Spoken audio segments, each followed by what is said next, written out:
Hi everybody, welcome back to the Stellium Astrology podcast. I'm in my car again and I thought I'd see if I could get away with another podcast episode before Ewan wakes up or before it starts raining again. So if you're new to the podcast, I'm Stephanie James. I'm your host and I'm the founder of Stellium Astrology and the Stellium Astrology podcast. I am also the former horoscope columnist for Elle Magazine UK and I am an occasional tutor at the London School of Astrology. I'm their Lilith girl. I'm the girl they come to about Lilith. So today I just wanted to remind you that you can sign up to the waiting list for readings. I've been getting in touch with people to let them know that the waiting list is opening up again. The readings are opening up again so that people can start booking in. And I also, if you can check the box if you'd like to have a cancellation spot. That's totally available to you if you'd like to skip ahead a little bit. Yeah, my patrons are definitely going to get priority. I haven't got a huge amount of patrons, so it's not like there's they're going to be elbowing each other out of the way. But yeah, it's they get the priority allocation for readings. And then anybody who's on the waiting list, you'll be seen in order. And then if there's a cancellation or if somebody can't make it, then that way we can hurry other appointments along. And I think I said on the last episode, when you want to book an appointment with me, it will ask you to pay up front, but the good thing is that you can split the payments into 3 instalments if you want to. I've got a few different services and you can manage how you want to pay basically. So but I do have to ask for payment up front because I used to get people booking appointments with me. I'd do all the preparation, it would take a long time and then they just wouldn't turn up, and it was just very disheartening for me because a lot of energy and a lot of passion goes into what I do, and it would be very disheartening basically. It was just hard and exhausting when you're doing working as hard as I do to do what I do for a living. It's very it's challenging, and when people don't take your time seriously, says the Capricorn, it can make it very difficult. So yeah, that's just the way it is. I will ask for payment up front. That just secures your appointment. But anyway, I'm sure you understand that. I'm sure all of you good people understand that it's not nice having your time wasted. If you're listening on Spotify, please rate the podcast. On my podcasting page, there are 3 little dots next to some of the options for downloading and liking the podcast. And you can actually rate the podcast there, but you can't leave a review, whereas on Apple Podcasts, you can. So if you wouldn't mind doing that on either platform, that would be wonderful. And today I just thought it would be a good conversation to discuss, to get into what do you do when there's no birth time. There are a few things that I do, but on today's show I'm going to talk to you about casting a chart for a specific time in the day. Now, for example, I've just watched the Tinder Swindler, so I'm just going to open up the chart that I've got. Now, I know that the Tinder Swindler, what's his name? Simon Leviev. He is so his birth chart details are 27th of September 1990. And he was born in Beni Barak, Israel. That's Bene and Beraq, Israel. And there's no birth time for him. Now, I could contact him and ask him for a birth time. But, if I'm just watching something on TV and I just want to cast a chart and have a look, it's really infuriating not having a birth time. However, what some astrologers do is cast a chart for sunrise. So they will put whenever the sun was rising on that day on the ascendant. My personal preference is to put a noon time down. So I think with the sun on the ascendant, the sunrise chart, then you kind of get the sun sign chart. So you can read the chart as far as the sun sign's concerned, which is good. And I think I discussed that before in one of my previous episodes. I talked about sun sign astrology and like that added dimension. I think it was last couple of weeks ago, having an added extra dimension to the reading by casting the sun sign chart as well. So that is a really good way of doing it, and you're going to get all of the planets falling into the houses in accordance to where the sun falls on the ascendant. So in this chart that I'm looking at for Simon Leviev, if his sun was on the ascendant, then he'd have potentially Venus and Mercury in his 12th house. But I'm not talking about the sunrise chart today. I'm talking about the noon chart. And the reason I like the noon chart is because it's kind of like, well, it's the exact time of day where the moon's going to be at the midpoint of wherever it would be, give or take 12 hours. So it's a slap bang in the middle of the day. So it's a good idea. It gives you a good idea as to whether the moon is going to be definitely in one sign or another. So you get a rough idea of, well, you know, Simon Leviev, he's got moon at 7 degrees Capricorn. So the likelihood is he does have a Capricorn moon regardless.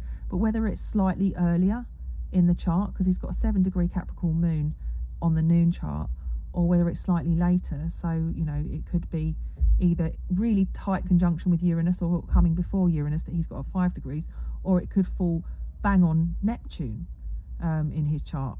You know, I'm inclined to wonder if he's got a Pisces ascendant. I actually think there's a potential that he does have a Pisces ascendant, and I think that would put the moon a few degrees later, which could potentially put his moon in tighter conjunction with Neptune. So that's just my speculation on his chart without knowing his birth time. Casting the noon chart is a kind of, for me, it's like a professional outlook kind of chart. It gives you an idea of how the person is seen publicly. It's kind of like their reputation chart, really. Maybe I like that because I'm a Capricorn, and whenever the sun's at the kind of the noon point in the chart, it's usually moving over the midheaven. It's usually moving over that sort of like 10th house area, which is a Capricorn area. So maybe that's why I like doing the noon chart. But for me, I think one of the best things about the noon chart is that the moon is going to be at the midpoint of where it would be, you know, from 12 a.m. to 12 p.m. basically. So yeah, with Simon Leviev, anybody who hasn't seen the Tinder Swindler and doesn't want any spoilers, I'm afraid you're going to have to switch off the podcast because I'm going to talk about it. So this is a spoiler alert right now. Tune into a different episode. Don't listen to this one if you don't want to know about it.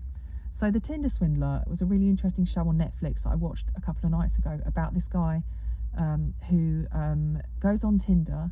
He's got this really flashy profile. He's got hundreds of thousands of followers on Instagram, and he has all these really amazing pictures of him partying on yachts and wearing head-to-toe designer labels, and you know, he's quite attractive, like quite well groomed, and looks like he's basically you know, quite the catch. Basically, he's you know, quite handsome, very alluring, and he attracts women through Tinder. And one of the girls was talking about how she was just curious about his lifestyle, and when he accepted her, and you know, said it's a match, and when he accepted her on Tinder, and they got talking, they decided to meet up on a date at the Four Seasons Hotel and have coffee. And she said, I got the feeling his time was very you know, he didn't have a lot of time, so you know, it was an interesting date to meet up for coffee at the Four Seasons. And on that first date, he said to her, oh, I really enjoyed getting to know you.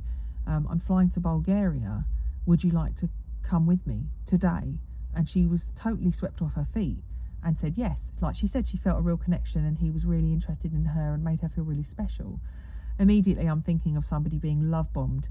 You know, if you're at all interested in how psychopaths and narcissists attract their prey, they love bomb them, and that is by just constantly showering with gifts and compliments and elevating that person to a status that they've never been elevated to before, and this is before they start devaluing somebody and tearing them down and creating a toxic connection where they hope that they're going to reach that point of love bombing again, because it's very addictive.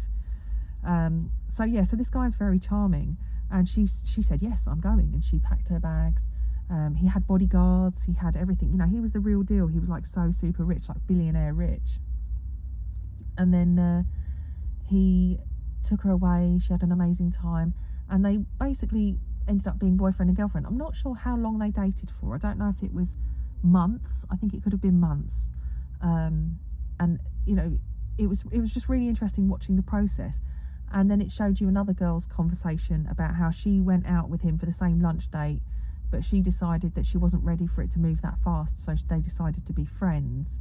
But he still spent a lot of time contacting her and making her feel really special. So regardless of whether or not they had that sexual connection or that physical chemistry, he still was able to groom this other woman. And the way it worked was, while he was grooming and wooing another woman, he was sending pictures of himself and his bodyguard to his previous girlfriend, or the current girlfriend, saying that he'd been attacked. His enemies were attacking him. Apparently he was in the diamond trade in some way or another, and his enemies were attacking him, and he needed help. Please, we need money sent to us, and we need you to send it as soon as possible because we're in a lot of trouble, thousands and thousands of pounds. So this first girl was taking out payday loans and all sorts of things in the hope that she was helping him and saving him, because she was scared that he was going to die, that he was going to get killed, and didn't think that he would never pay back, because she assumed he was good for the money. She just assumed. She'd been on his private jet, she'd met his bouncer, she'd met all his staff. He'd taken her out and spent money on her, staying in hotels, taking her on a holiday, living the most extravagant life possible.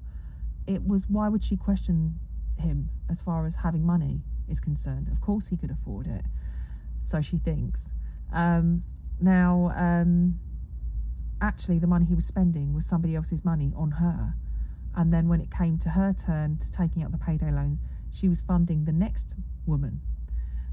So it was very, very interesting watching this incredibly interesting scam unfold, just like nothing I've ever heard of before. And I strongly urge you to watch the programme. I've given it to you in a kind of nutshell. It's obviously really interesting to watch, and if you have watched it, then you'll hopefully you'll be following. But if we want to look at his natal chart, we can go in through the front door, the ascendant. Now, this isn't his actual ascendant that we're aware of, because it's a noon chart. He could have been born at noon, but actually his ascendant, according to the noon chart, is 25 degrees Sagittarius.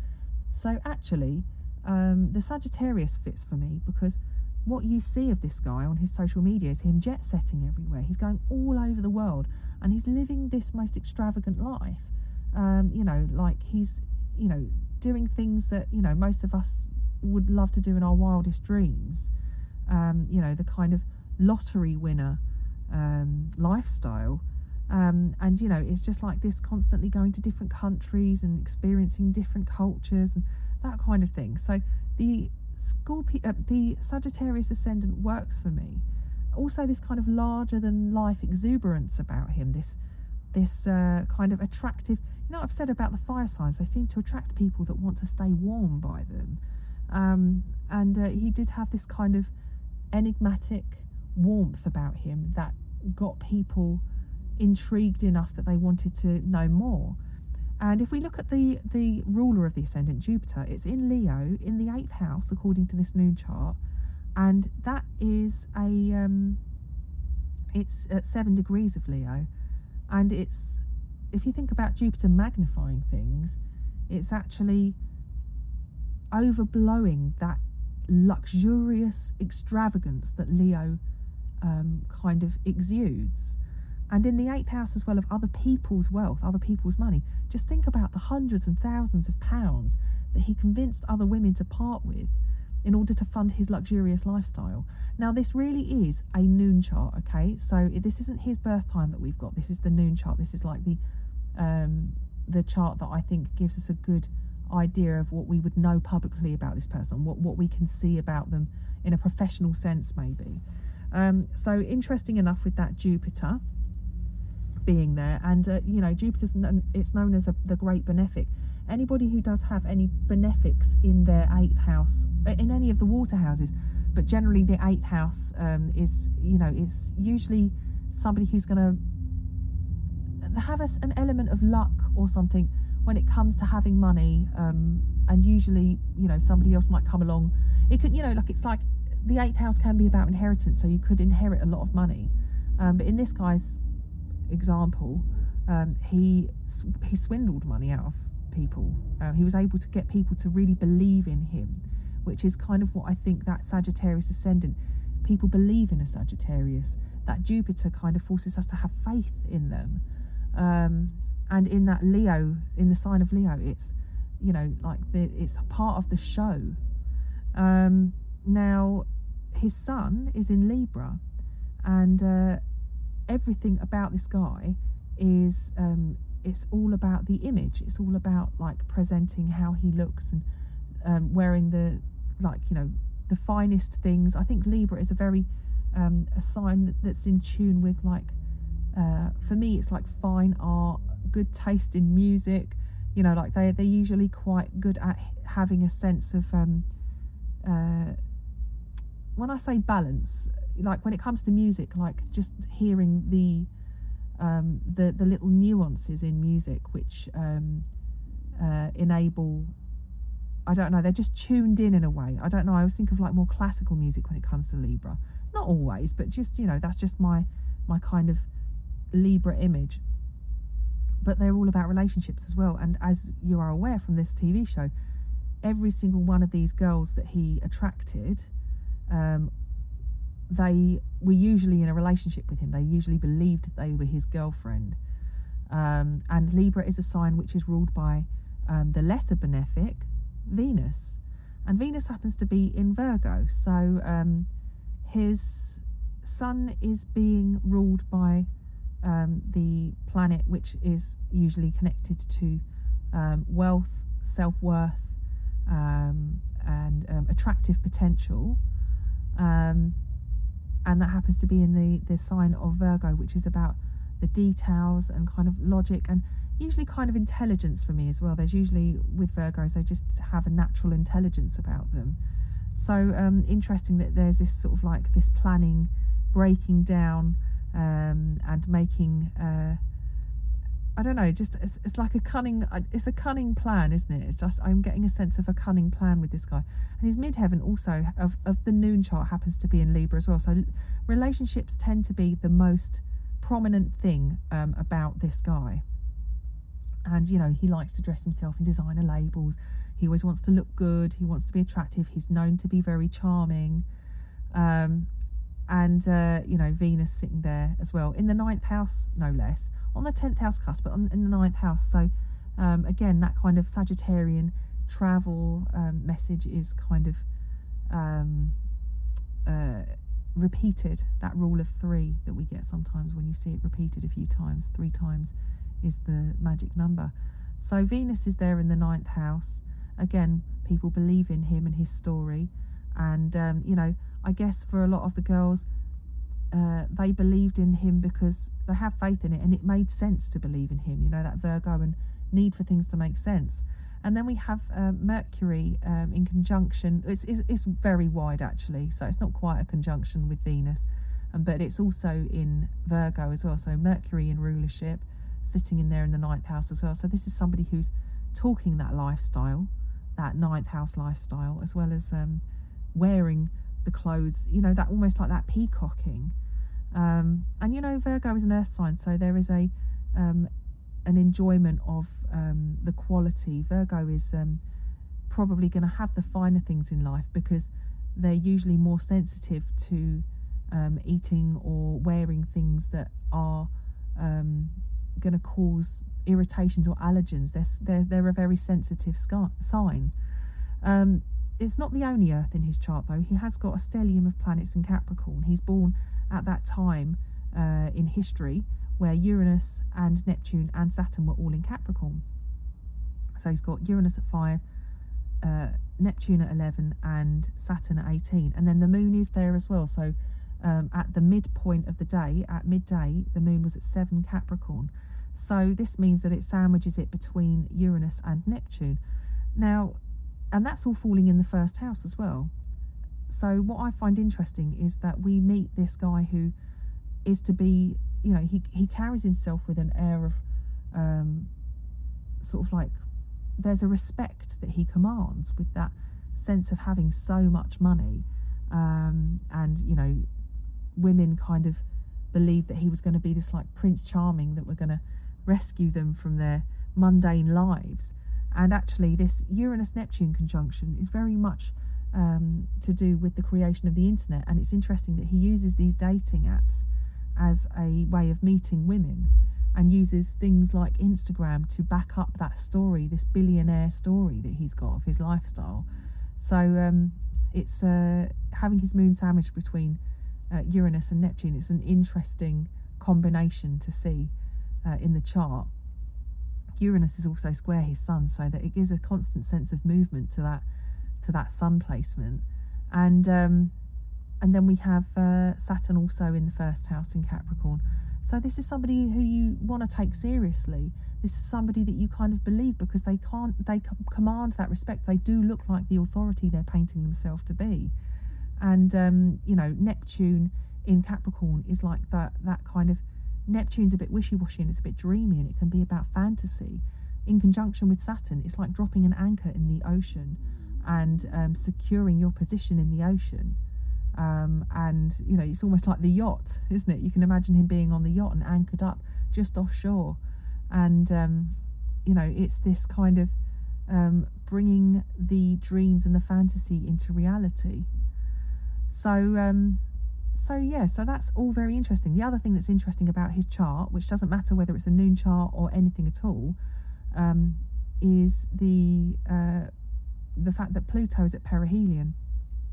Pluto is the farthest planet from the sun in astrology. In astronomy, they don't even consider. Well, I think they've decided to promote Pluto again. I don't know. I keep like losing track on this. But aside from that, Pluto, during the years of, I think was it like 1979 to 1999. So for 20 years, Pluto crossed the path of Neptune and was closer to the sun. And then I think is it every 200 and I can't remember how many years it takes for Pluto to orbit the sun. My brain is dead right now, so it's either 227 or 284. It's a big leap, isn't it, between those two numbers? But I can't remember. Anyway, for however long it takes Pluto to orbit the sun, for 20 of those years, Pluto will be closer to the sun than Neptune, because of Neptune's orbit is erratic, and the way that it works is that for a little chunk of time, Neptune will be farther away from the sun, just because Pluto moves in a little bit closer. So because of that,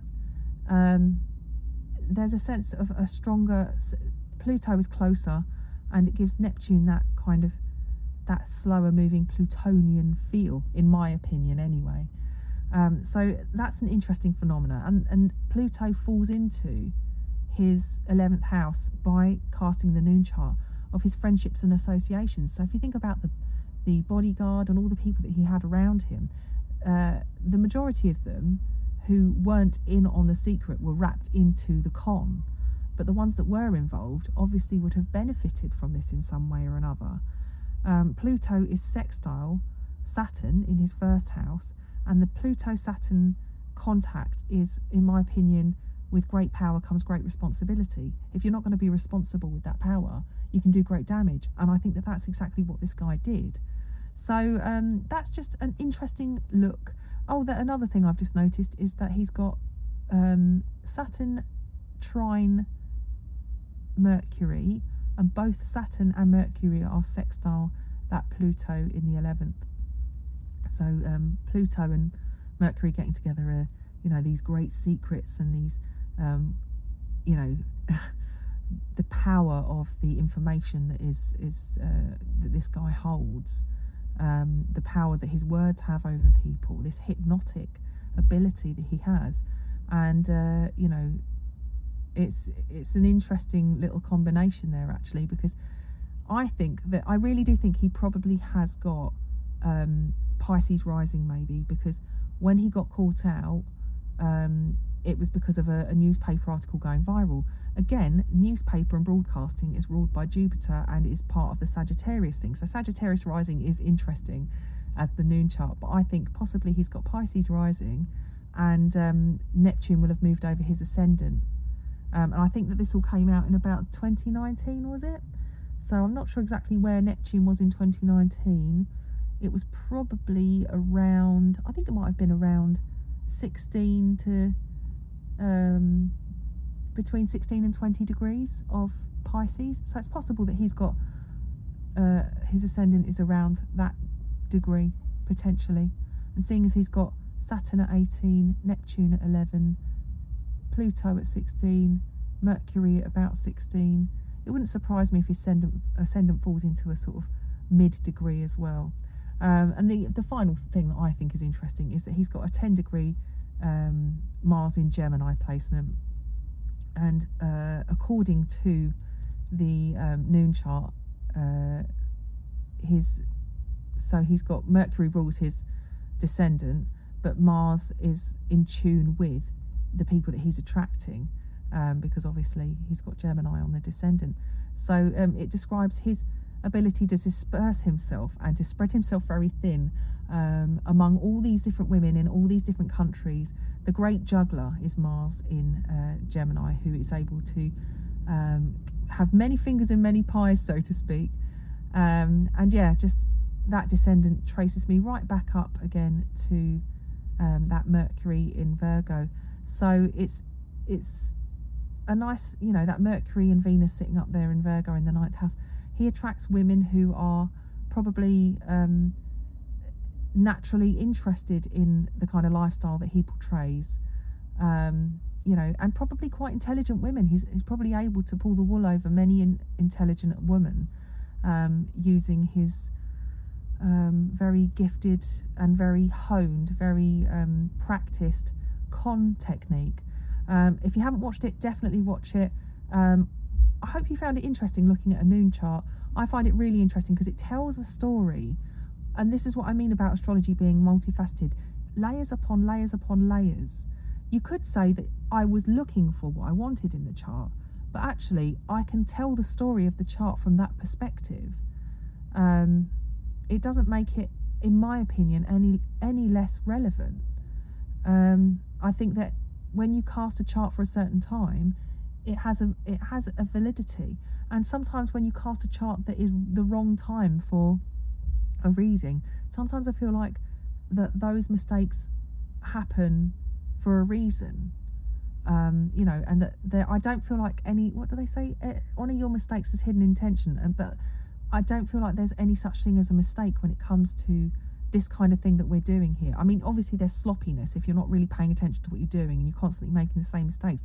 But if something presents itself which is asking you to look at something from a different perspective, and you suddenly realise you're looking at the wrong thing, but you saw what you wanted to see, or you were able to see something, then I think that it allows you to understand that the chart is not as simple. It's not a science. It's not as simple as having a rule book and this is one way of reading it. I think there's multiple ways of reading a chart. And yeah, I just think that looking at a noon chart when you don't have a birth time is a really interesting way of doing it, as is looking at a sunrise chart. And there are other ways of doing it too, but I will talk about those on another occasion. Hopefully you enjoyed it, and next time we'll maybe explore looking at the sunrise chart. Take care, you guys. Thanks a lot. Bye now.